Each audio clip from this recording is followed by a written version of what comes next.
Watching Total Maine. Well, hey there, welcome back to Total Maine. We appreciate you joining us. Time now for our In the Arena segment. Panel of experts are here. Last week, the Senate began debating the SAVE Act. This is a priority for President Trump and a big one on his agenda. Legislation would introduce significant elections and voting reforms. It would require states to get proof of citizenship before registering a person to vote in federal elections, strengthen voter ID requirements, and require states to share voter rolls. Maine leaders don't want to do that. Pat, help us understand what the impact would be on us here in Maine with this and what elected officials are saying here. Well, let's keep in mind that a lot of Mainers support the simple notion of you must present a photo ID in order to cast a vote. I think most people don't have a big problem as long as there's no burden on the voter to pay the fee if they can't afford it. And we voted just a few months ago to say we're okay with that, but we don't like all the other things that are put in. And the SAVE Act includes things such as ending mail-in voting and presenting proof of citizenship before you can register, and every time you move you have to do the same thing. Not everybody has access to a birth certificate or a passport, so many see that as a rather onerous proposition. Phil, I think you may disagree a little on that. Yeah, I do. I think that there is ample reason for people to say, you know, it's time to bring our voter rolls up to the the standards of today. Technology makes it possible to track down where people have voted in the past. I think cleaning up the voter rolls, assuring that people who may have inadvertently been given voter registration cards at the Department of Motor Vehicle are worthy of saying, let's make sure that our people who are voting are actually citizens and are registered properly to vote. And Ethan, I know you see this as a problem in search of a solution in search of a problem, that is.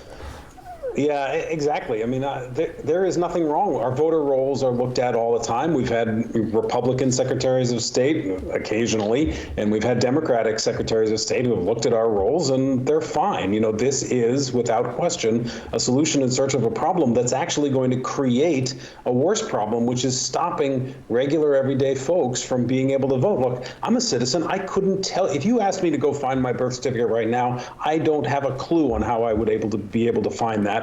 And if I move from one apartment to the next, I'd have to produce that in order to register to vote. Most Maine people don't have access to those kinds of documents. It's a burden we don't need to put in place. And as the Senate debates this, we're going to find out, they'll be reminded, it affects Republican voters as well as Democratic ones. So it's not a party thing. For sure. Our Commitment 2026 coverage continues here at Maine's Total coverage as well. A lot of money is being raised and spent in Maine's U.S. Senate race as Janet Mills and Graham Plattner are locked in a competitive primary. Citing data from Ad Impact, the Bangor Daily News reporting this week that Republican interests who want Senator Susan Collins to keep her seat have already reserved almost $60 million in ads through Election Day. That's about $27 million more than their Democratic counterparts. Ethan, let's start with you here. What does that tell you about this race?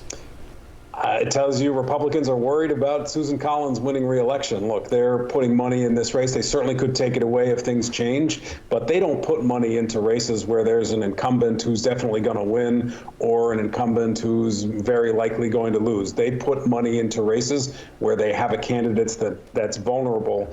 And so this tells me they are very worried about this race. Hopefully Democrats will match the money and it'll be competitive in the fall. Phil, Susan Collins has been out fundraised before. What makes this race different where you're seeing all this money flowing? Well, I think that part of it is, Terry, that the political magicians behind the scenes have made it very clear that Susan Collins is the only remaining Republican in the House or the Senate in the New England region. They see this as an opportunity to make the entire region a Democratic representative. So the Republicans are recognizing that they need to help her get her message out.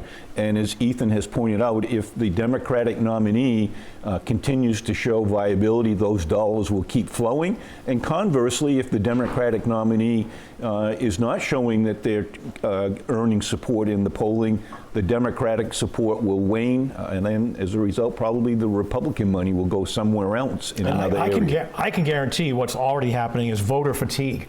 because this Absolutely. only March, and you cannot turn on the television, you cannot go on a website, watch a YouTube video without getting a political ad thrown at you. And again, it's March, and in the case of Senator Collins, well, listen, she has every right to be on the airwaves, but she's not up for election until November. Maybe you wait till Labor Day, tell everybody, you know what, I'm going to respect your privacy in your home. I think some more people are going to be signing up for YouTube Premium this election cycle. I would not be shocked if they're seeing a spike in people signing up for that service.